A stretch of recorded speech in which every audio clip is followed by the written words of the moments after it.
Crossing county lines just to make my name in the city. Took everything, put it on the line, cause I never break or back down. One shot is do or die.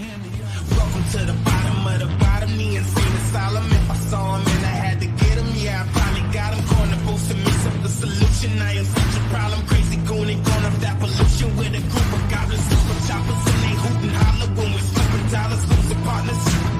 But if you started, we gon' finish it. Welcome to the wild side. You know what the business is. I'm a boss, I'm a king, I'm right on the top. I'm a boss, I'm a king, I cannot be stopped. I'm a boss, I'm a king, I'm right on the top. I'm a boss, I'm a king, I cannot be stopped. I'm a boss, I'm a king, I'm right on the top. I'm a boss, I'm a king, I cannot be stopped. I'm a boss, I'm a king, I'm right on the top. I'm a boss, I'm a king, I'm a boss, I'm a... I am a king on the throne and I'm running the kingdom with all my ability, using my strength and agility. Money.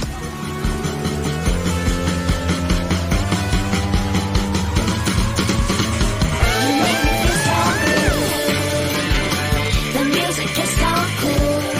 Put your hands up, everybody know that. Don't hold back, got you on Kojak. Go DJ, that's my DJ. Party on replay, party on replay.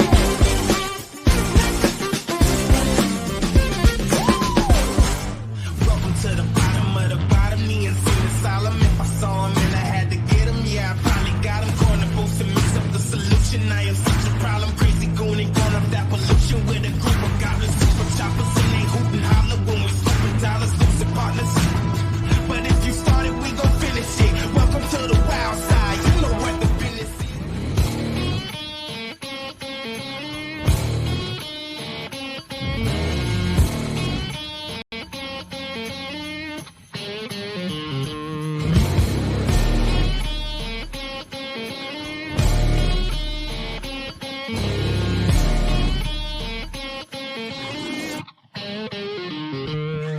Been running fast, crossing county lines just to make my name in the city. Took everything, put it on the line, cause I never break or back down. One shot is do or die.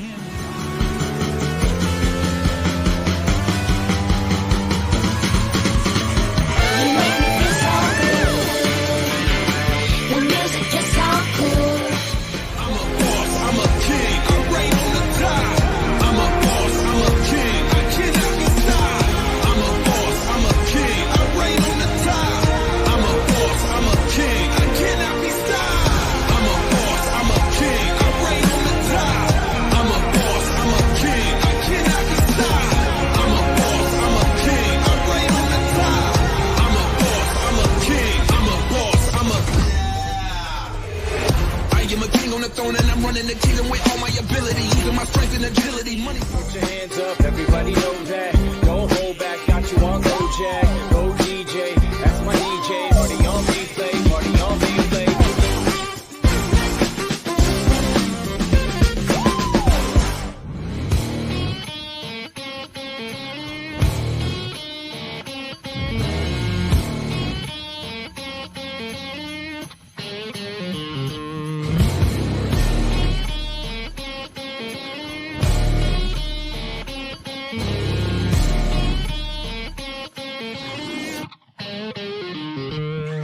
Been running fast, crossing county lines just to make my name in the city. Took everything, put it on the line, cause I never break or back down. One shot is do or die. Welcome to the bottom of the bottom, me and Cena Solomon. If I saw him and I had to get him, yeah, I finally got him. Corner boost to mix up the solution. I am such a problem, crazy goon and gone off that pollution. With a group of goblins, super choppers, and they hoot and holler when we flipping dollars, losing partners. But if you started, we gon' finish it. Welcome to the wild side. You know what the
Oops, I just realized my audio was off. Sorry about that.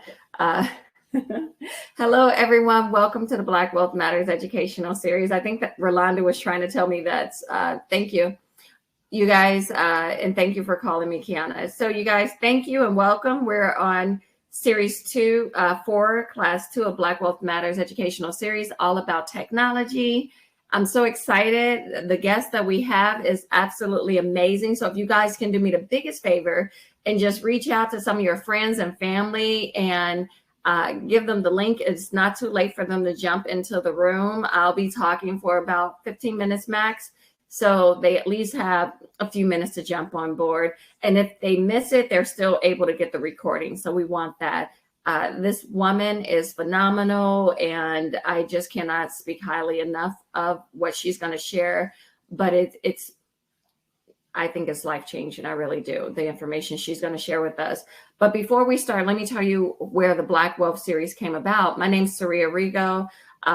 During 2020, there was a lot of things happening, and what really shook a lot of Black folks to their core was the murder of George Floyd. And it shook a lot of people to their core, but there was a special fear for Black people, because one thing that we knew that most people didn't think was that it could happen to us. We all knew that it could happen to us. It could happen to our brothers. It could happen to us. So when I saw George Floyd murder, what stood out to me was $20, right? What stood out to me was that he was murdered over $20. So I started really studying history and capitalism in America. And you can't study capitalism without studying slavery, which is responsible for a lot of the wealth that we have in this country, and why we're such a small new country, but we have so much wealth. And I found out information that a lot of us were finding out. So in addition to Tulsa, Oklahoma, and the burning down of Black Wall Street and all those murders and countless cities that were set on fire, put underwater, things of that nature. I also found out that a lot of business owners were actually lynched. They were the largest group of lynchings occurred with business owners. And it was just shocking. And I came together with a lot of leaders in the Black community, and I've been grabbing people slowly and having them do these series to talk about their sector, the history of it, how it relates to Black wealth, and what they recommend for the future. So that's what we're going to hear about from Rolanda. But in terms of my sector is the financial sector. So what I want to do is talk to you a little bit about that. And my hope is that we can get more Black folks in the financial sector, more women, more diversity, and particular more what we call descendants of the emancipated. So why that's important here is because right now so many people understand that we need something more. Inflation is going up. Wages are not going up to match inflation. Gas prices are going up. So people are doing things on the side. And in the Black community, we've always been people who do things on the side, bake cakes, do hair, babysit, make clothes. We've always been that. However, what I love about the financial sector is that we're allowing people to do something on the side that is impactful. And you're going to learn just how impactful the financial sector can be as a starting tool from Rolanda. I'm so excited for her to share that. So in terms of what I'm going to cover really quickly is what we believe in, how we help people grow business, and a few financial tips. But I do very much rely on you guys to help us build the Black Wealth series. One of the things that I did not realize was that when marketing the series, that there would be people who would target our site and say that there was discrimination and things of that nature. And as a result, we have not been able to market as much as I would like. So now what I need for you guys to do is if you want to schedule some time with me, and let me know if you have access to any communities, sororities, fraternities, churches, Jack and Jill associations, any groups that we can market the series through. And what we're ultimately doing as a company is we're teaching people to be entrepreneurs. When we go to school, we learn all these things like the Pythagorean theorems. I don't even know the words anymore. Isosceles triangle, like all these things we learn that just have nothing to do with anything. We don't necessarily learn how to network, how to listen, how to talk, how to ask the right questions, how to be curious, how to be coachable, how to follow a system, or how to be an entrepreneur. We don't learn that. But what we know at this company, which is World Financial Group and Transamerica, World Financial Group, is that those are traits to be successful. And not only are they traits to be successful, but they're also the foundation of creating that generational wealth. And the statistics are horrible. The statistics are always bad for America. I'm just going to go over them really quickly. I want you guys to look at the numbers. And I don't even think this is a fair representation, but the long and short of it is Americans have high credit card debt. Black families have high credit card debt and high student loan debt. We have the Black tax. We have high taxes, which affect our income. So all these numbers are even worse when you start to break down the Black community, which has been targeted through systemic racism, and everything is exacerbated. And what it creates, what all of this targeting and systemic racism and poverty creates is stress. And financial stress is detrimental to our health. It literally is. So you're going to see people passing away faster. You're going to see people who are getting sicker faster, who just aren't enjoying their lives because of that financial stress. But as a company, what we're doing is different. We're actually reaching out to middle income families. And I'm hoping you guys are our target audience, and mentally our target audience as well, because what we want to do is really strengthen the middle class so that we can be that tide that lifts all boats. And we believe that wealth is not what we see on the internet. As a company, we believe that wealth is financial independence, and that's where you're working because you want to work. That's where you're living within your means, but you're also protecting your family. You're protecting yourself for the next event. We just had COVID happen, right? 2 years ago. It feels like it was yesterday. I completely don't know what happened to 2021. I don't even know. I get so confused. I still think we're in 2021 half the time. But COVID happened in 2020. The mortgage debacle happened in 2008. And there will always be something that happens. So what we have to do is protect ourselves with emergency reserves and planning. We can't live paycheck to paycheck, even though that's what feels most natural because we have so many other responsibilities.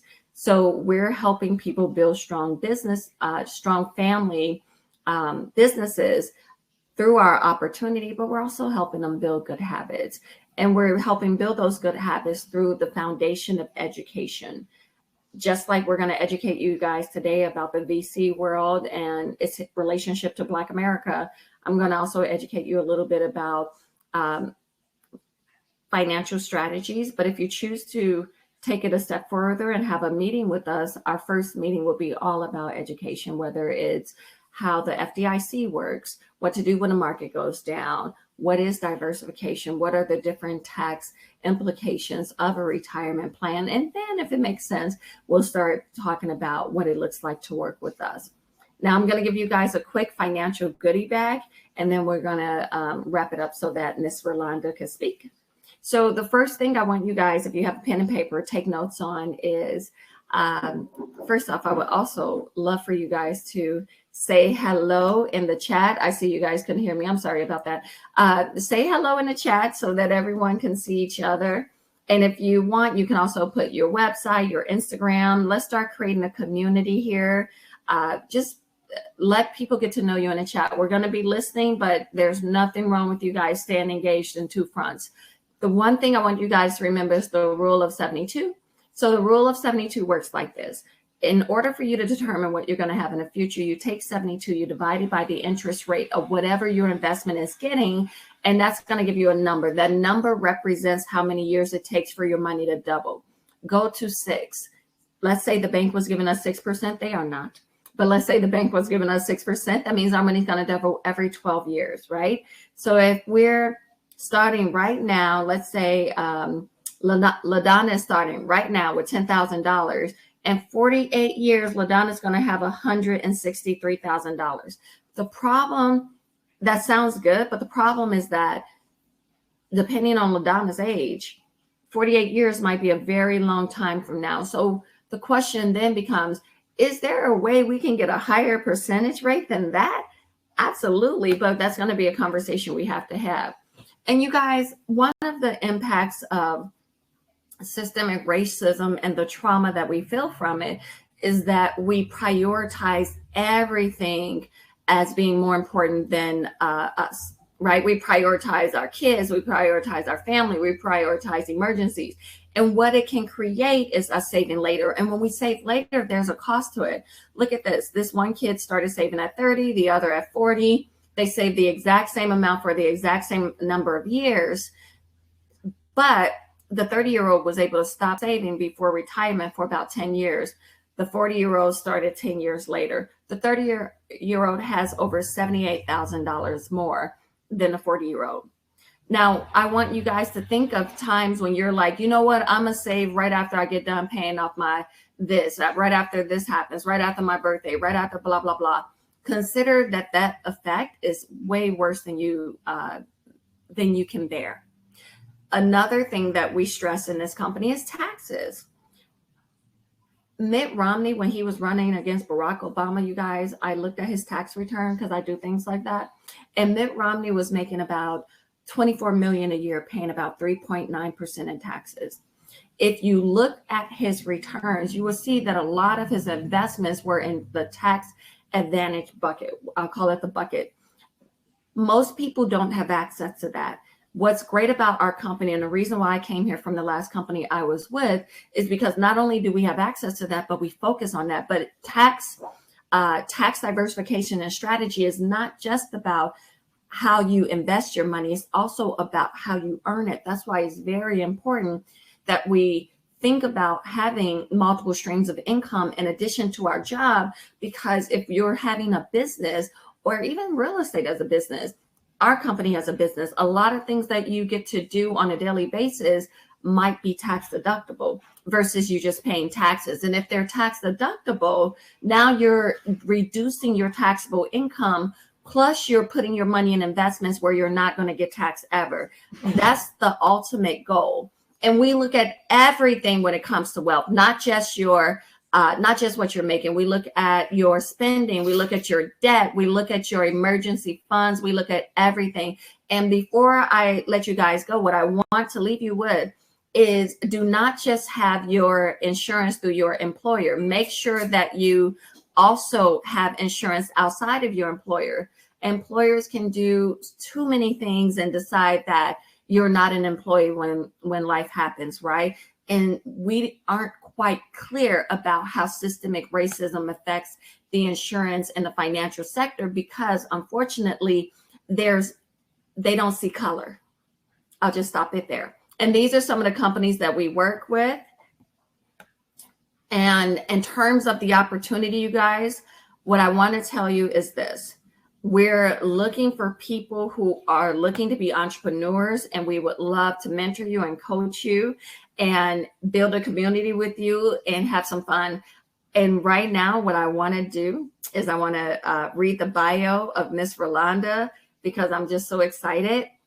So Rolanda serves as the president and chief investment officer of Malcolm Inc., overseeing investment and financial decisions for the various portfolio companies. Rolanda is also the co-founder and general partner of Broad Street Ventures, a multi-million-dollar venture capital fund co-founded by two-time Super Bowl champion Malcolm Jenkins.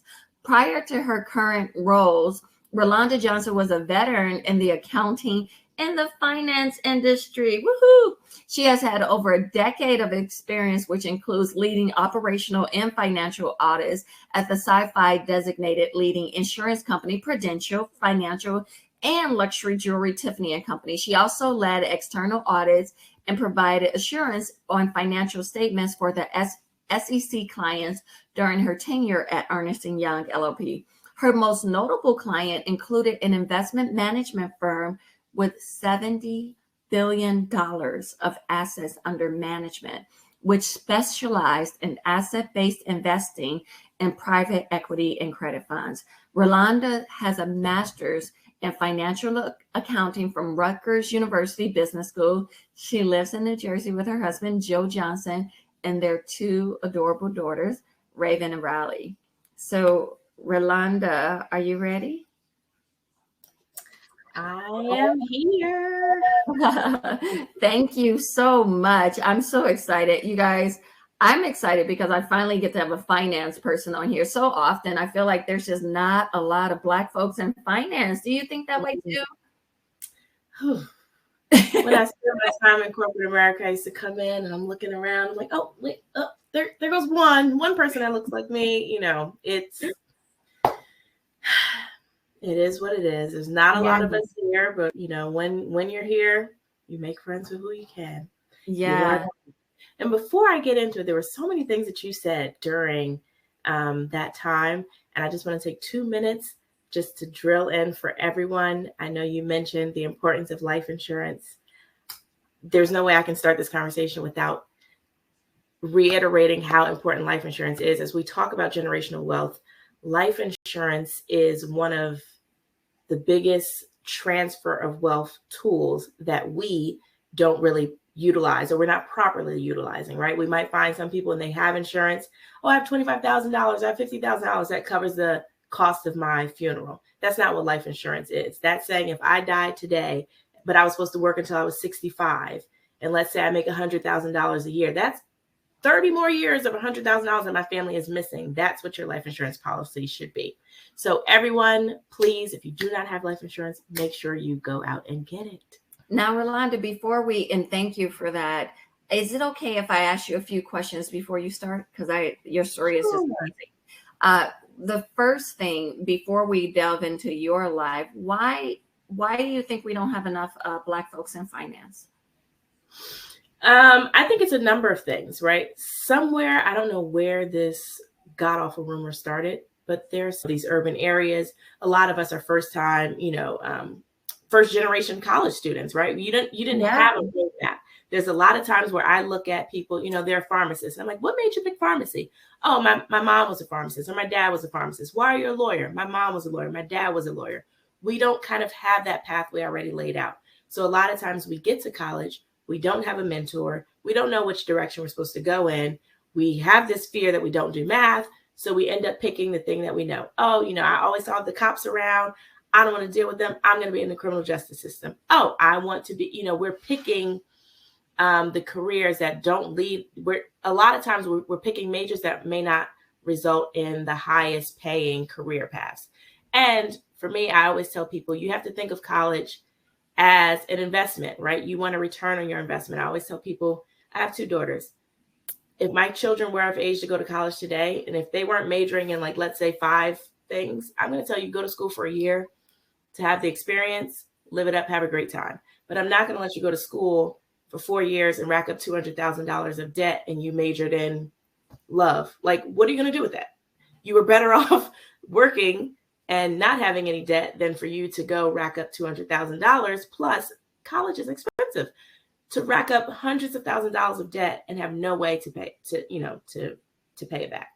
Yeah. Now, okay. Now you said the 5 majors. What are they? Well, yeah, I know it's changing. Like even now, when I was in school, we didn't have like supply chain management. Like there's certain world is always evolving. Definitely something in finance, some form of engineering. Essentially, a lot of the stuff you don't need. You can go to school. You can learn about business for sure, but like you don't need to. The last time I walked into a dance studio, I didn't say, hey, where's your degree in dance, right? You walked in, you saw the mirrors on the wall, you saw the wooden floor, and you're like, great, music, let's get to it. Ballet, tap, whatever it is. I need my shoes. I got them ready to go. Yeah.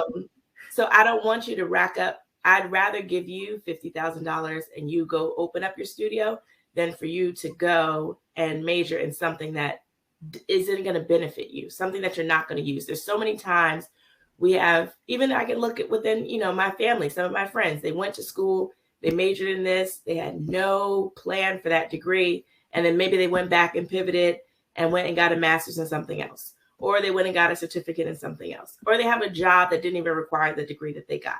So for me, it's always, you know, it's an investment. You're spending hundreds of thousands of dollars. What is the return on that investment? It can cost $200,000. You can come out with a degree in finance. It can cost $200,000 and you come out with a degree in English, art history, like whatever it is. Make sure you have a plan for that degree.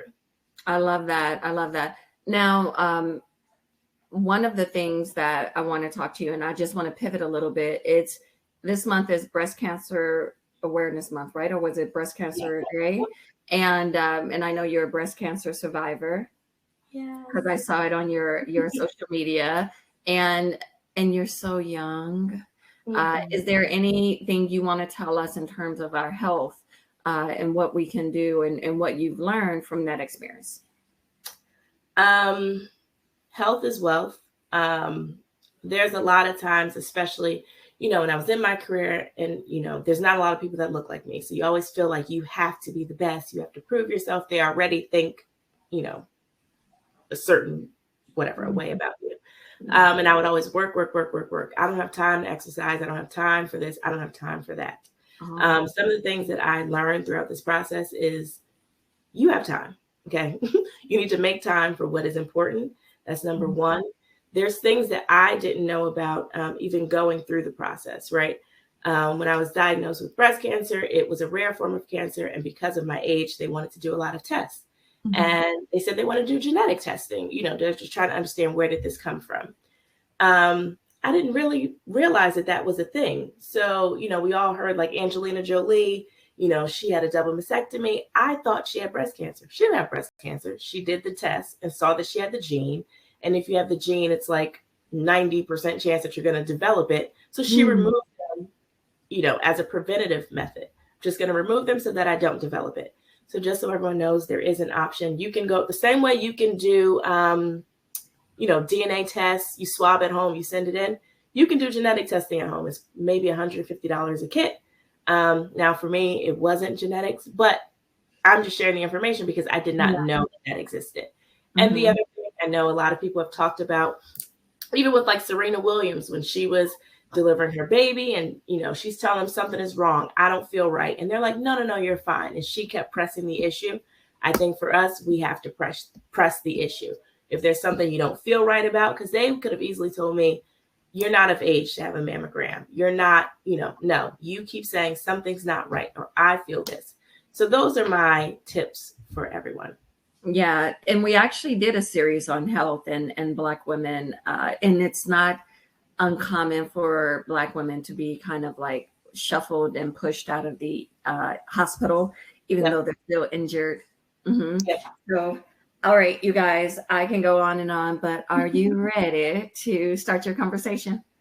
I am ready. Okay, let me pull up your slides. I had the pleasure of seeing a sneak peek, and you guys are going to get blown away. And if it's okay, Rolanda, once if I hear anything that I want to just jump in and ask you a question about, because sometimes when it goes too far down, you're like, what?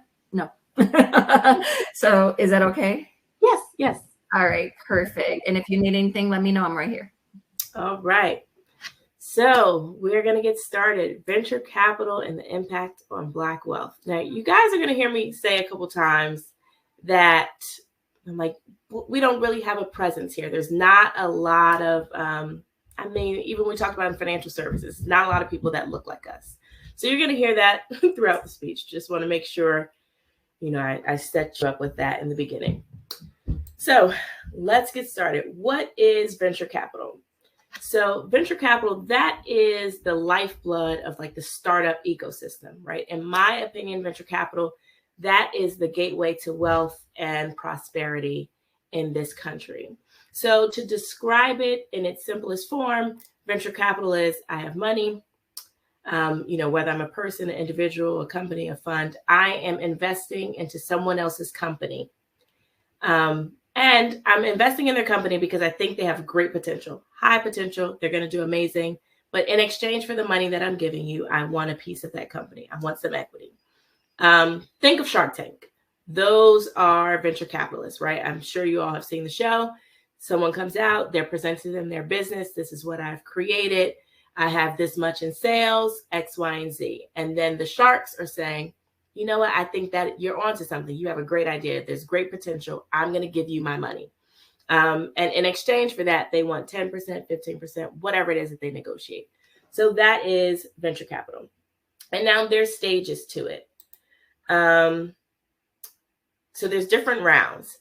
And it starts with family and friends, because before venture capital will start investing, you have to make it at least to your seed round. Then it goes Series A, Series B, Series C onward. So family and friends round. This is where I have an idea, right? I made a PowerPoint slide. I made a Canva deck. This is the company. This is what I want to create. But in order for me to get started, I need to go to my family and my friends. Hey, this is my idea. Do you want to invest in me, right? I'm trying to raise money to create that thing. Now that I've created that thing, now I'm at my seed round. Maybe I have a sample of it. But now I need to raise money because I need to start focusing on marketing. Maybe I need to, start to get more customers. Now I want to start to have revenue. Now that you're at that point, Series A. And as you go on and on, the business is continuing to grow. Your valuation is increasing. Like, let's say around Series A, the company's probably valued anywhere up to like $25 million. Once you move into Series B, you're in your growth stage. You're probably between like $30 and $60 million valuation. Series C could be $100 million valuation and up.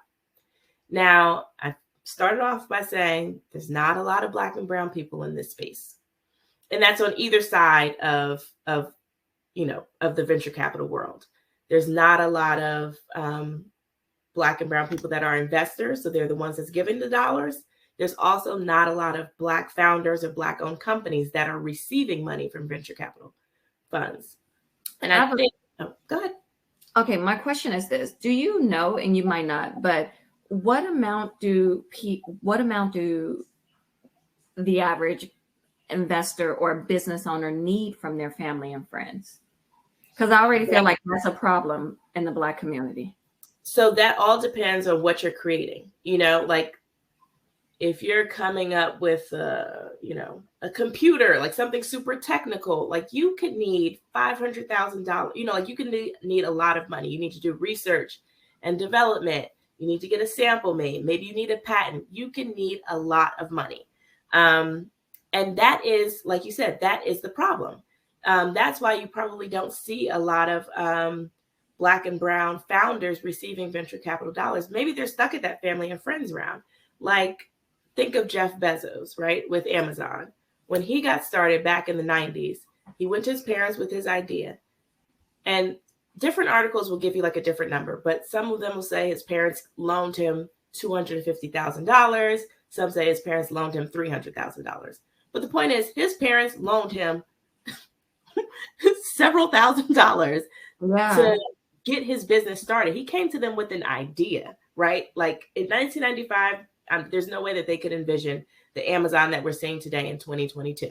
Who could have done that? Yeah. Mm-hmm. So you're taking a risk, right? That is the riskiest stage to be at, the friends and family, because now I am investing in your idea that is probably on a piece of paper.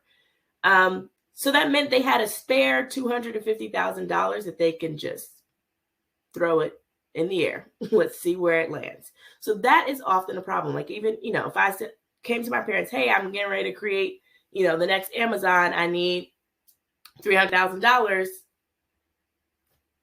They're going to be like, okay. It's like, what do you want? Where's that coming from? Okay.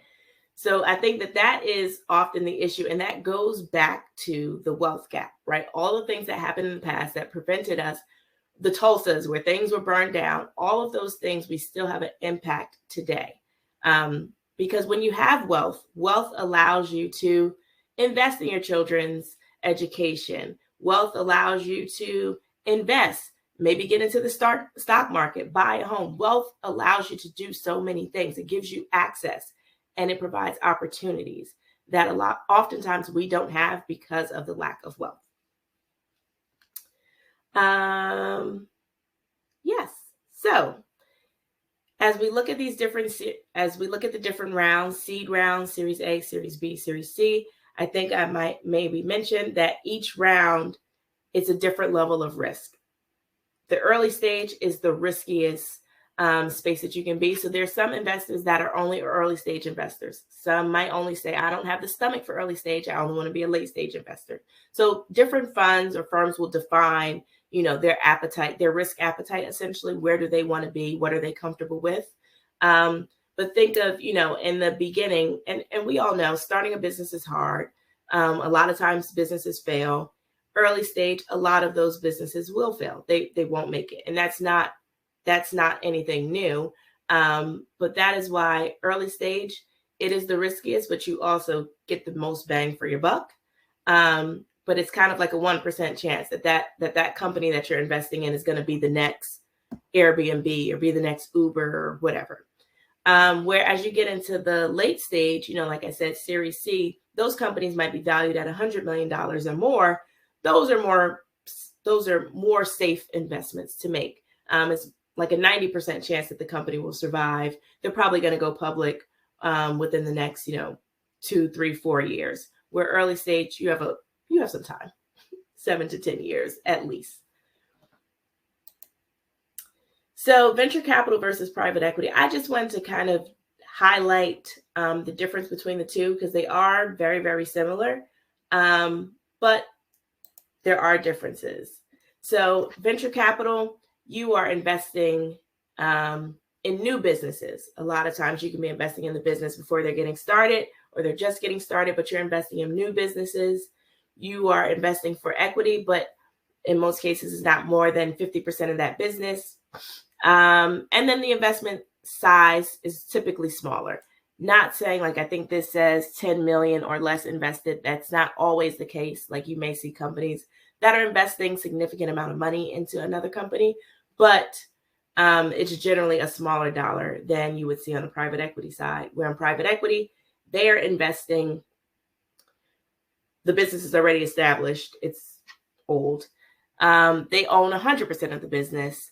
And then there's normally really big check sizes. So a lot of times for private equity, they're looking for businesses. It could be a restaurant. It could be anything that maybe they have a great track record, but things fell off. Maybe they're not running that business properly. They come in, they say, I'm going to buy this.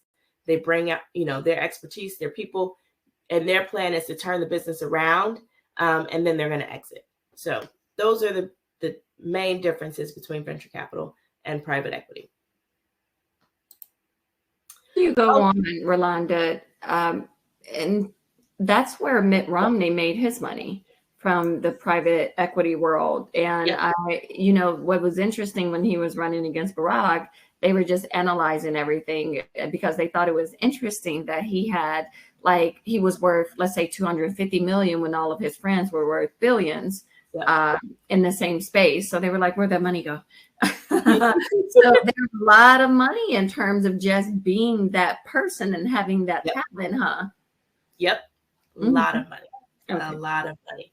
That's why when I started, I said, this is the gateway to wealth and prosperity. A lot of money. Yeah. And you feel like your background in finance really helped you see things a little bit more clearly? Yes. Y'all hear that? Finance. Okay. Okay. So how did this all start? So in 1946, Georges Doriot, and I may not be saying his name right, but he is known as the godfather of venture capital. He started the very first fund, American Research and Development Corp. Now, he started this with, I think it was him and maybe 3 other people. He came from France. He went to Harvard. He eventually became a professor at Harvard. So it was him, the president of MIT, so Massachusetts Institute of Technology, the chairman of MIT's Trust, and then the president of like the Federal Reserve Bank of Boston. But when they created this, they came up with the idea that they weren't going to raise money from just rich, wealthy people. They said, we're going to make this fun and we're going to raise money from universities, insurance companies, investment trusts. They're raising this from corporations. And that was kind of like the game changer, because prior to this, we have, you know, some of the super wealthy families dating back to slavery and whatnot.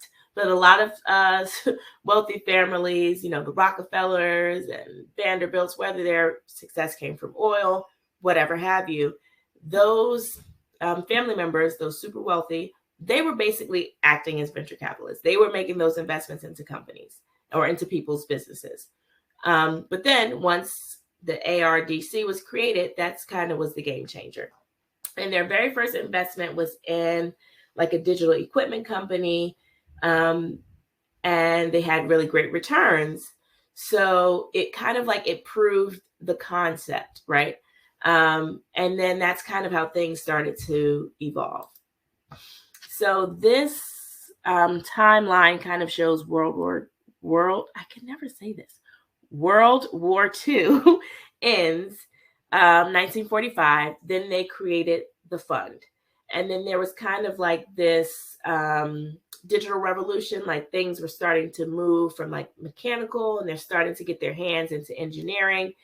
And then from there, the U.S. started to see the importance of small businesses and that they need funding, right? So then they ended up creating what we know today as the SBA, the Small Business Administration. And they started putting policies in place, right? Now they want to help protect the investor. Maybe they want to give you an incentive to be an investor. They're going to start to reduce taxes for investors, reduce the capital gains tax, and so on and so forth. That brings you to where we are today. Okay. So this slide, there's a lot going on here, but it kind of just gives you a depiction of in the beginning, between 1960 and 1970, we have some high net worth individuals, we have some funds, maybe some partnerships, and they're putting out their capital. They're doing investing, and they're investing in some of the companies that we know today. That's Apple and Windows, and that's where they were able to get their success, right? They saw huge returns from the investments that they were making back then. So now we have the capital boom because they made all this money. And now this is more of like corporate venture capital, right? Now these corporations are saying, whoa, they're making a lot of money here. We want to get a piece of this. So now we start to see more happen here. And then we move into the .com era. Now we all have computers, we have access to internet. And now we see the creation of the Ubers and Pinterest and Facebook and Airbnb, all the things that we love today. So this just kind of shows the evolution. But a lot of people may think that venture capital has been around for a long time. It really, started to become a thing, let's say in the 70s. Some of the biggest funds that we know today, like Sequoia Capital and Kleiner Perkins and Bessemer, they all really got created or started sometime in the 70s. But there was a lot of money that was generated during that time. Like I want to say maybe in the 80s, there was like 500 funds and they had like $17 billion around that point. Wow. And any famous names that we know from those funds? Any people that we would recognize who are like the top, Forbes people? Speaking of Forbes, Rolanda was in Forbes, by the way. Oh my gosh. When you say some of the people, I mean, we might see people on the Forbes list that, like Elon Musk with Tesla and SpaceX. Mm-hmm. I mean, he received venture capital dollars as he was creating his company. Absolutely. So he's on the Forbes list, but then also those people that were the investors. That's what I was wondering, because it sounds like that's something to understand and know too. But you were saying that it hasn't been a long time. One of the things that I've gotten very clear about from doing the Black Wealth series is that America is very old. It's almost like there's like a black hole of time, and I don't know where it is, but America really for real is like the 1800s to today. And it's not and a lot of the things that we think are so like common, like VC or even 401ks, Rolanda, 401ks started in 1972 to 75, right? Yeah. Martin Luther King was marching in the 50s. So that was right down that time. It's like America's not that old. And sometimes one of the frustrations that I hear and you might hear is that my parents didn't teach me. Nobody taught me about money from Black folks. And I have to remind them, we're really, for real, one generation removed from slavery. For real, we are. I was just talking about that earlier, that a lot of times we feel like this happened so long ago. And I'm like, I can sit down and talk to my own dad, right? When I talk to him about growing up, you know, he lived in Georgia until maybe his teenage years. And he will tell me stories like, you know, when he was a kid and they went to the restaurant, you could only go get the food from the back door. You went to the movies, they were only allowed to sit in the balcony. Like, this is my dad we're talking about. This isn't my great-great-grandmother. Like, this is my dad telling me about his experience in the 60s and the 70s. So it's not that far removed. It's not. It's really not. That's why it's really important for us to, in my opinion, really get hyper focused on creating wealth, because I feel like wealth is the great equalizer, and it really is going to take these conversations where we can understand what's happening, why we need to do it, and see that it wasn't that long ago. But the great thing about America is that it's still being created. It's almost like the game is to make you think that it's static and there's nothing to be done that can be done. Everything can be done. The bones are limber, you know. We can change things. So much that can be done. Yes. All right. Okay. I'll let you go. Okay. So here's where it gets interesting. So what does it take? What does it take? Okay. So the SEC came up with this definition, this bracket, this label, accredited investor. And it says, or they're saying, the rule is, in order for you to participate, you need to be an accredited investor. That is an individual or business entity that is allowed to trade securities that are not registered with financial authorities. So venture capital, all of these investments that we're making, these are in privately held companies. For us, the hope is that the company continues to grow and they do become public. They have an IPO. Now they're available. You know, anyone can now acquire the stock. Now, the challenge here is there's certain criteria. You don't have to meet all of the criteria to be an accredited investor, but you need to meet at least one of them. Now, here we go. The criteria. A net worth of at least $1 million, not including your primary residence. Why? Okay. I don't know if I should speak my mind. Yes, or please. Always. Yes, please. Thank you. What you thinking? Why? Sometimes why?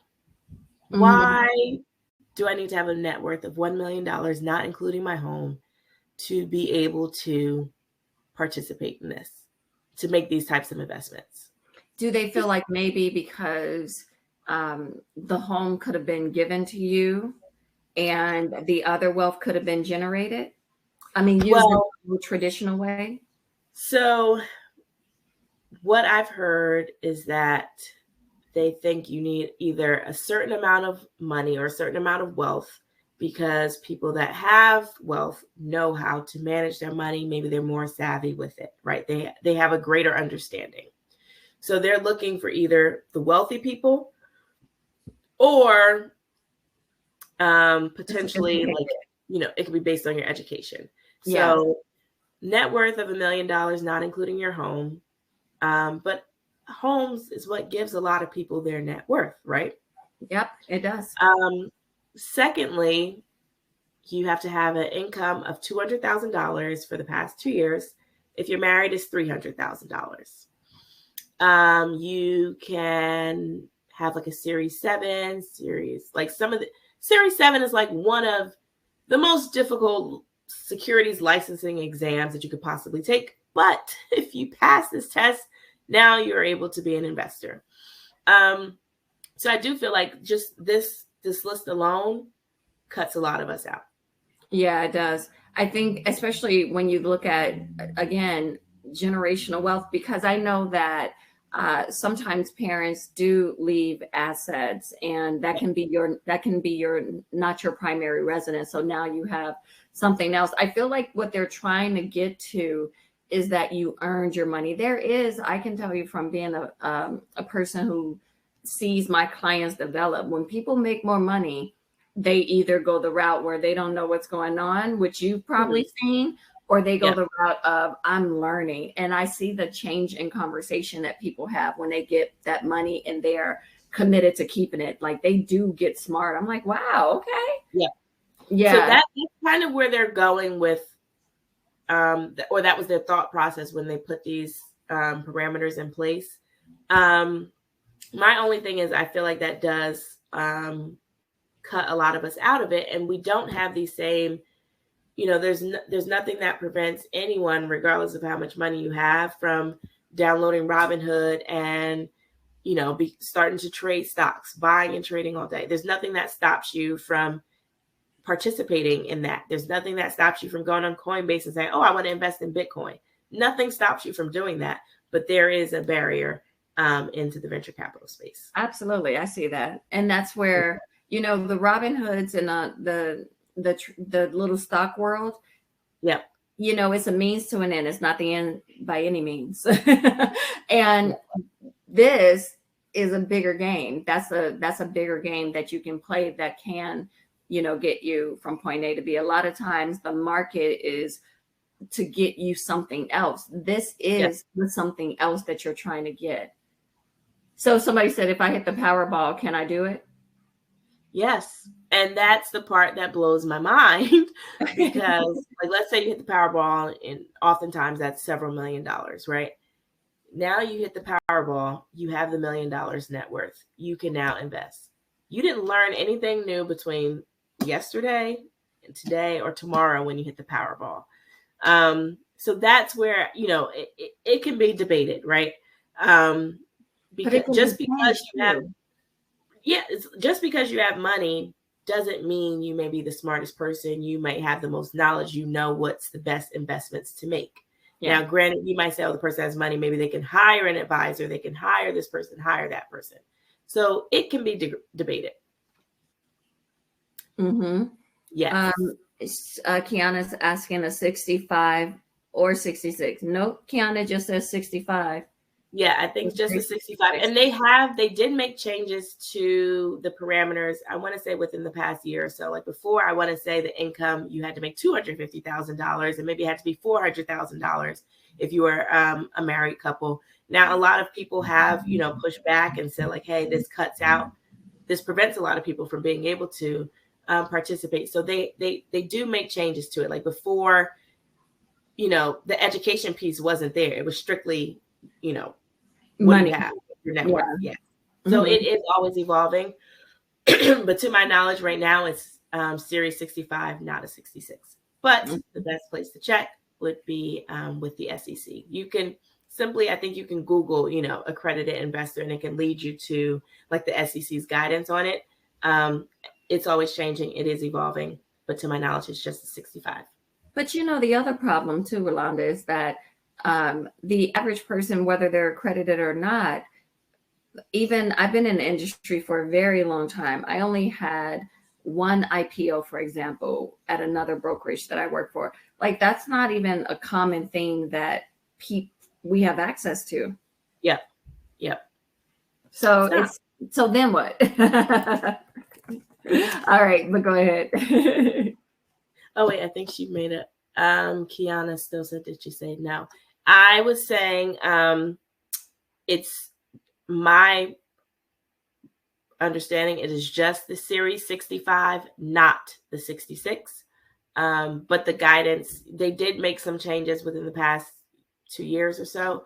So I would just double check, but I know it is definitely the 65. I don't believe it's the 66.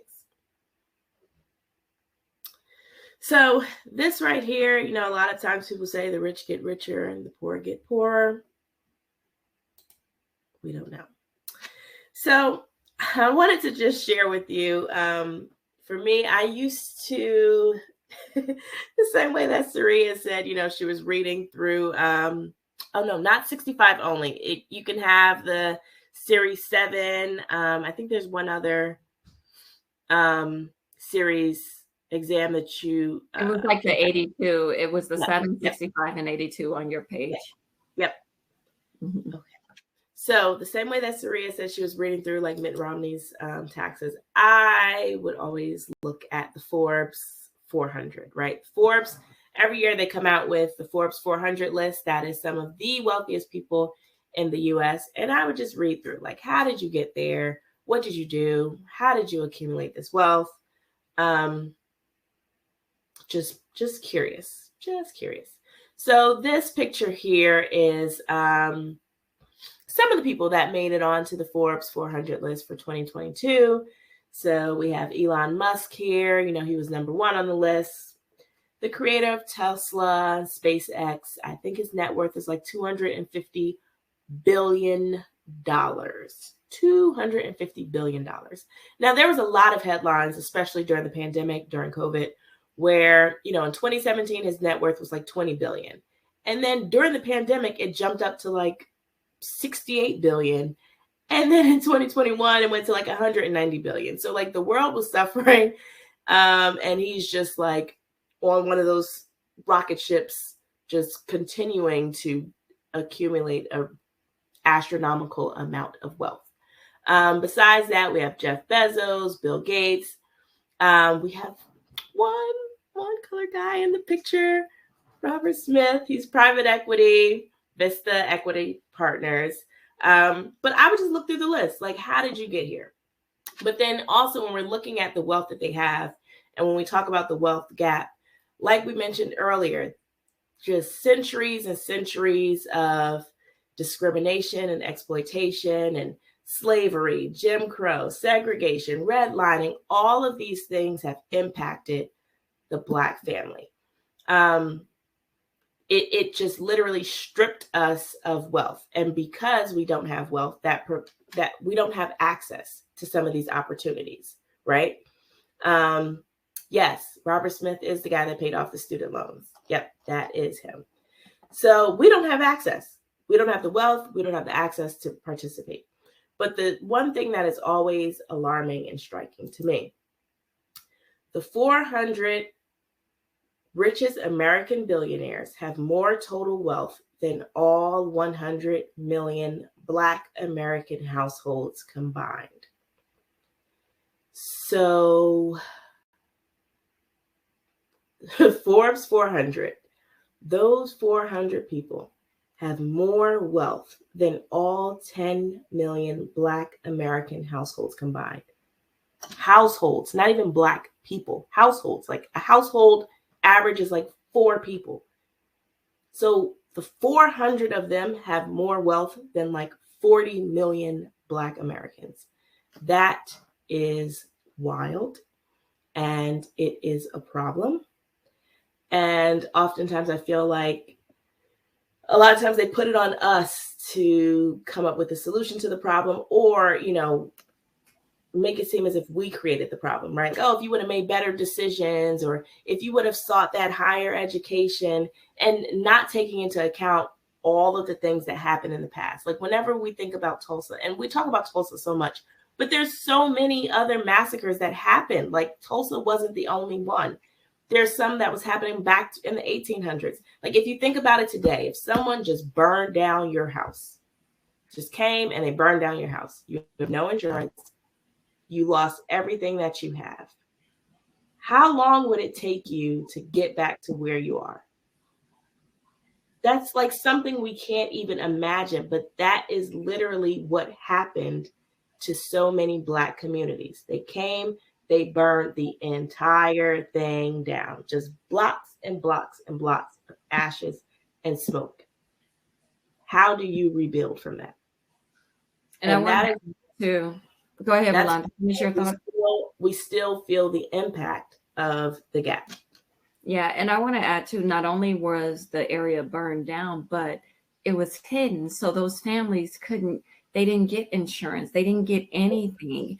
And Tulsa, and And the sad part about Tulsa is like a lot of people, I think I learned about it during COVID. I didn't know about Tulsa. Nothing. No. I mean, and I'm from the Midwest. I'm from Chicago. So it was even worse that being from the Midwest, I didn't know anything about it. And the number one surgeon, who was a Black guy during that time, was in that neighborhood. He lived in that neighborhood. So it's like the talent too that was snuffed out. And the last massacre of a bomb being dropped was actually in 1985 in Pennsylvania. 1985, 85, you know, and when you Google the pictures of it, they put them in black and white to make it seem like it was a long time ago. So long ago. Yep. Yeah, and you're saying such a key thing. Systemic racism is the system. It's the government. The government enslaved. The government has had the bombs for Tulsa. You and I, no person has bombs in their backyard where they're like, I'm just gonna get that bomb. That's a government. Pennsylvania, they came in like helicopters. Like they were dropping the bombs from helicopters. And Black neighborhoods. Helicopter. I don't own one. I don't have one over there.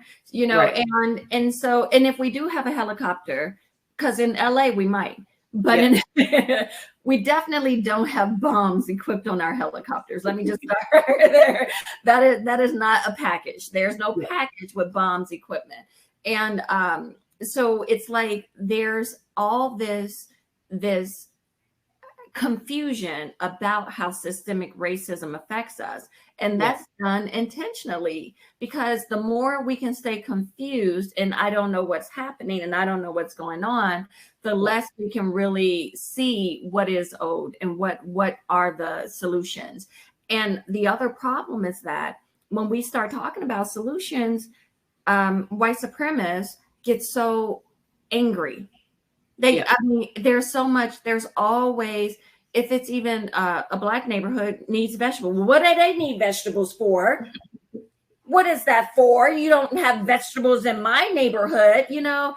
Meanwhile, Whole Foods is in their backyard. So it's like there's so much like taught enragement when it comes to Black health and wealth and just sustainability, that it makes it harder for us to go through the system, which has enslaved us and targeted us.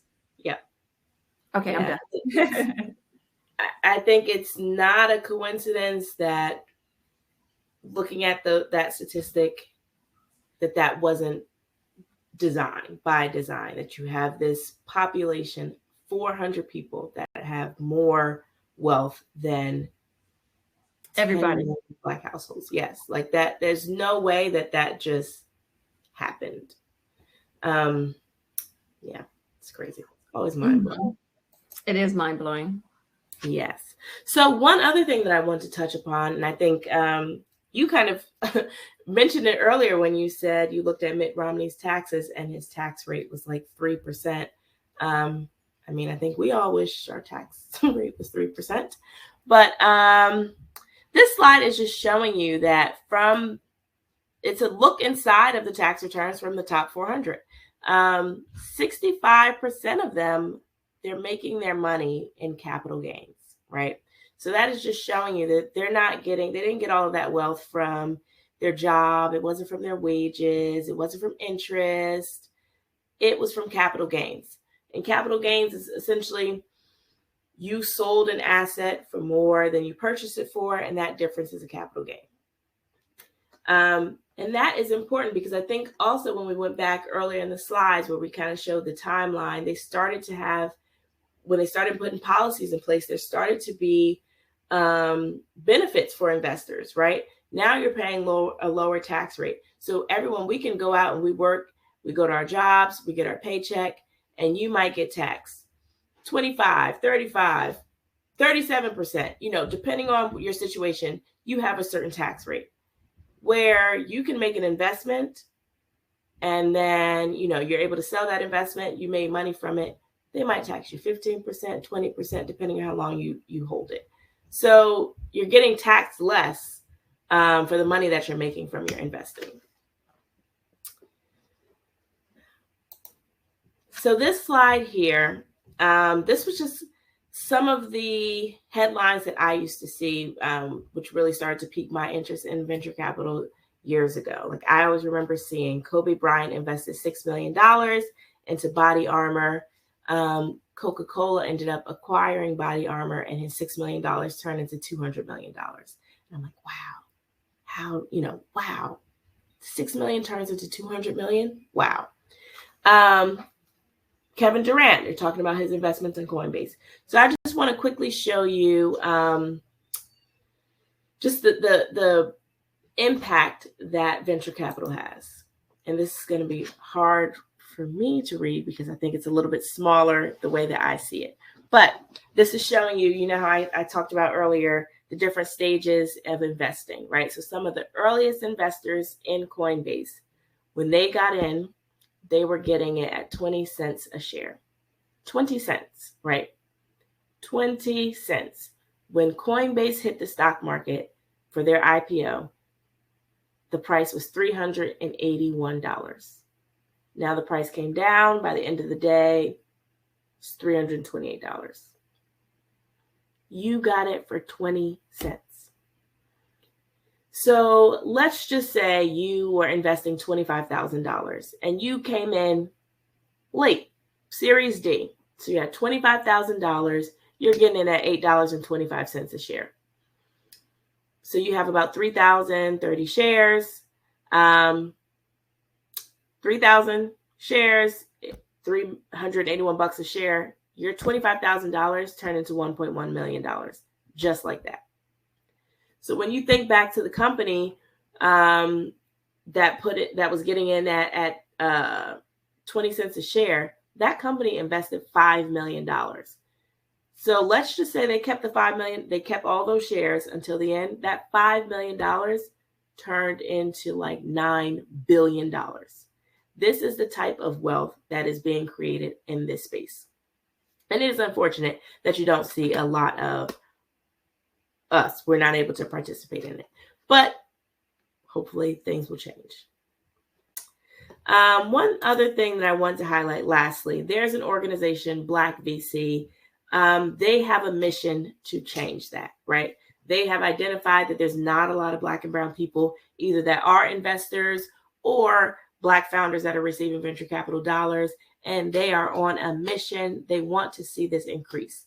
So if you haven't heard of them, please check them out. They have a lot of phenomenal resources. They started like an institute where they help train people, give you education on the venture capital space. But their mission is right now there's about 3% of within the venture capital world, about 3% of the investors are Black and brown people. They want to at least double that by 2024. So they're looking to see that number increase to 6%. So understand that too, Rolanda. You're saying they're trying to make more VC investors. So for people who want to be investors, they're basically taking you through that space. Yes. Oh, okay. So they do have an institute, and that's where they're teaching you about the venture capital space. But in terms of their mission, they want to see it on both sides. So they want to see right now, only about 3% of the investors are Black and brown people. They want to see that number double. And then also on the other side, in terms of who's getting these investments, who's getting venture capital dollars, about only 1% of the money is going to Black founders. They want to see that number increase as well. Mm-hmm. That's awesome. And you're a part of that organization, right? So I've had a conversation with them when I first got started, just like a connection with them. Whenever they do have events that I'm able to attend, I can. But it's a nonprofit organization. They are just on a mission to increase the presence of Blacks within venture capital. That's awesome. So yes, this just kind of reiterates the slide with about 3% of us participating. So that is and I have a question too. Yeah. The Miss Ballard was asking, did the athletes invest in the businesses to reduce their income? Was that like a way to reduce their income? No. So, like say like Kevin Durant, I mean, for them, it is still generational wealth, right? Now the thing is they have a lot of money, right? You might say like, oh, Kevin Durant, he plays in the NBA, he has millions of dollars. But right now, maybe that investment in Coinbase was for his like that investment was for his great grandkids. The same way that we're seeing a lot of everyone else is making these investments, right? They're getting Coinbase at 20 cents a share. Why not? So for him, it wasn't to reduce his income. That is a part of the generational wealth. Like even when you look at, when I talked about the Forbes 400 and who's on that list. Now there's some people on that list, like Elon Musk, and it came from his creation. There's other people that are on that list, and they're the grandchildren of the Walton families. Like they created Walmart. Yeah. Their wealth just continues to pass on from generation to generation, which is that's the intention of a lot of family offices, right?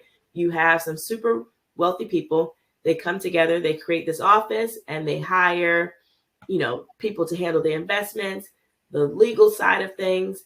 And the core purpose of that entity is to preserve that wealth and pass it down for the next generation. Okay, Rolanda, I don't understand why I don't see you. Hold on 1 second. Okay, there you go.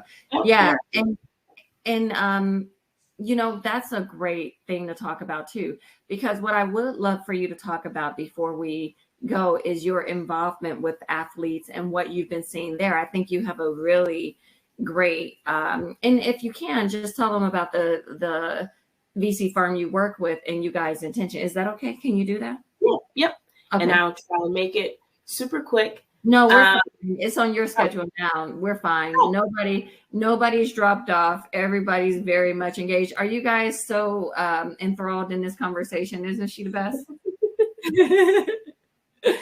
So how we kind of got started and the creation of Broad Street Ventures. So my childhood or lifelong friend, Malcolm Jenkins, played in the NFL for 13 years. But when he was going into the league, I feel like a lot of times with the athletes, they're kind of like funneled along, right? They'll tell you when you're in college or whatever, at whatever point in your life, like, this is what you need to do to train. This is what you need to eat. This is how heavy your weights need to be. Like everything this is what you need to do. So now once you get to the point of maybe you're going to the NFL, the NBA, they say, this is your advisor. This is your agent. This is what you need to do. But there was always these statistics, right? Like Sports Illustrated would come out and say like, 78% of NFL athletes file for bankruptcy like 3 years after they retire. Or, and that was like alarming to me. Like, how did you just make all this money and how are you filing for bankruptcy 3 years later? So I kind of was just on a mission, like for Malcolm, you're not going to be on that list. Like you will not be on that list. That was kind of like the essentially how Malcolm X got started, right? Like when I look at the Forbes list and some of these 400, how did you get so wealthy? What did you do? A lot of times it's private equity, venture capital, real estate, franchising. So to me, I'm like, that is the blueprint. That is what we need to follow. So we're going to get into venture capital, real estate. Like that's what we're following. That's the blueprint. Now, athletes, they're not coming from wealthy families. They're coming from inner cities. They may not have financial literacy. We talked about all the things that we learned about hypotenuses, but we didn't learn how to do taxes. We don't know nothing about a balance sheet, financial statement, nothing. So they're relying on whoever they was told that should be their advisor. Now, I do feel like a lot of times the advisors treat athletes differently. Now, in their defense, they do. It's really hard to tell how long an athlete's going to play, right? You don't know, are they going to play for 5 years, 10 years? Are they going to get hurt in game one? And that's the end of their career. So that is a variable that we can't ignore. However, I do feel like a lot of times the advisors think like athletes, they're dumb, right? They're not the smartest people. That's kind of like the stereotype. So I don't feel like they are helping the athletes gain wealth or amass wealth. They're just kind of like, hey, I'm going to try and help you not lose your money. But they're giving them like stocks and bonds. You're probably getting 2-4% return on your money, where you can be in this space like Kevin Durant, and you're getting your $6 million turned into $200 million. So they're not helping them create generational wealth, right? They're just saying like, I'm going to help you protect your money.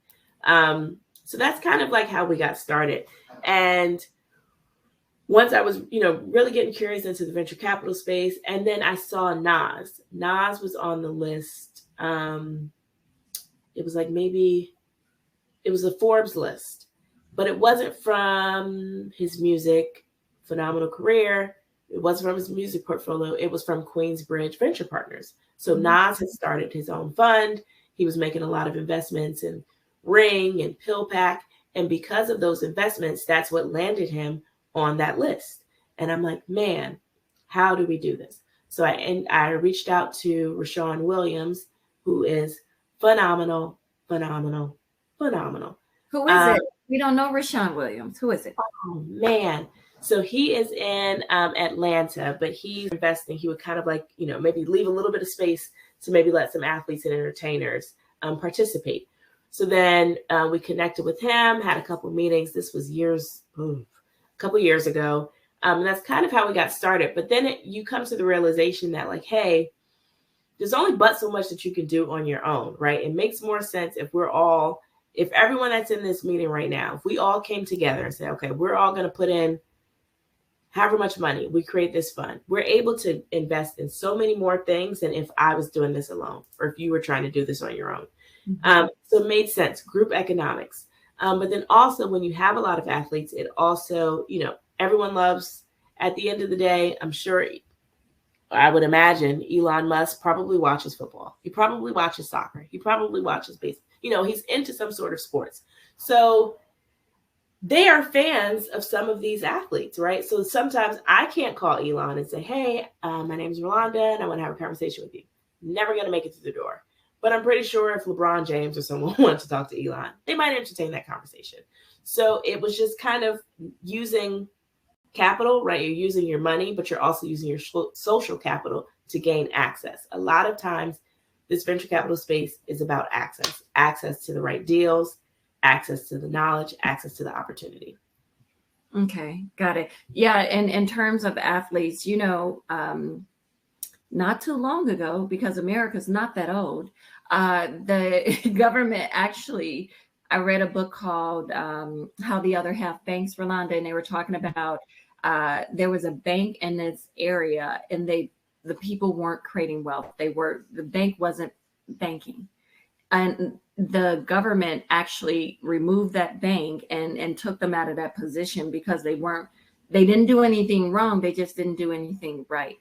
And I feel like if athletes were not Black, that the financial advisors that have been tasked with athlete opportunities, they're not bringing certain deals to them. It's kind of like, here's your money. I'm going to put it into this, stocks, bonds. You have a good day. And I'm going to get my fee. Thank you. Yep. So a lot of times also encouraging the athletes to like take ownership, try and learn as much as you can. We would do like a Zoom, something like this. Like, this is what venture capital is. This is what this means. We would provide them with the education, whether they're investing or not, but it's still providing you with the education. But you also think of it as a team, right? When you're on that football team or you're on that basketball team, there's multiple players on the team, right? You have several coaches. One coach is focused on offense. One coach is focused on defense. You need to think about your finances that same way. Like, maybe you have an advisor, but then maybe you have someone else who's focused on this, or maybe you have someone that's going to get you into those real estate deals. Like, making sure you create that team that you need. Maybe your family office that's going to help manage your wealth, create generational wealth, and transfer the wealth on to the next generations to come. Wow. Rolanda, oh my gosh. You are amazing, amazing, amazing, amazing. Thank you so much for sharing your heart and this truth and the story. And we appreciate you immensely, you guys. Make sure to register for the next Black Wealth series. The next speaker, Rolanda, is going to be a hedge fund manager. Oh, nice. Yeah.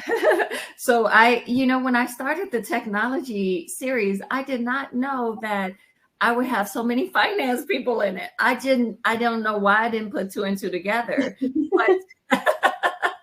but you cannot have tech without finance. You just can't. It doesn't exist. So I'm excited that I get to hear someone like you talk, because so often I feel like finance again is so overlooked by the Black community, and it just shouldn't be. It should be where we're running to, so we can do a lot of things, whether it's support candidates through finances, put kids through college, support the HBCUs, all of it. So thank you. Thank you for having me. All right, you guys, do me a favor. If you guys are not already my clients or advisors, set some time with me up here at the top, the meet and greet. Also check out Rolanda's link, the Black VC. We do need more people. Can be sophisticated investors. We just need them to understand what's going on there. And you guys, we're going to close out the room in a second. So if you need to. I just dropped it in the chat. Okay. You guys follow her on Instagram too. She does a lot of speaking. I found her because she was actually speaking at the Black Women Talk Tech event. And not only does she speak a lot, but she's a wife, she's a business owner, she's a VC person, she's a mom, and she still answers emails. And to me, that's the sign of a successful person, really, just not letting yourself get overwhelmed by your life and what you've asked to create. So I really love that. Thank you, everybody. Thank you. Thank you. Okay, bye, everyone. I'm going to have some, thank you. Bye, Rolanda.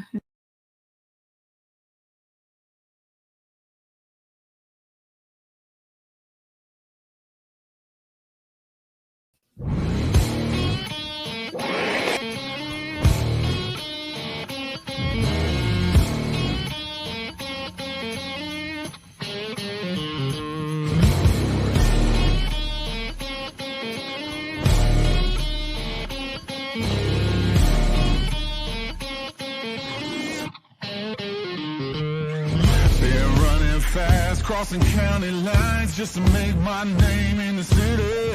Took everything, put it on the line, cause I never break or back down. One shot is do or die. Welcome to the bottom of the bottom, me and St. Solomon. If I saw him and I had to get him, yeah, I probably got him. Corner boost to mix up the solution. I am such a problem, crazy goon and gone up that pollution with a group of goblins, super choppers, and they hoot and holler when we scooping dollars, losing partners.